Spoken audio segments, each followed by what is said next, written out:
Яночка.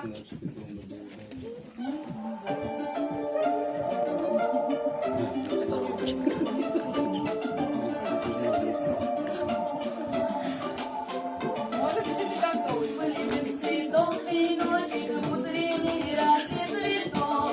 Соловья запел листочек, сок, березовый глоток. Тишины послушать волю по тропинке в лес густой. Поболтать берез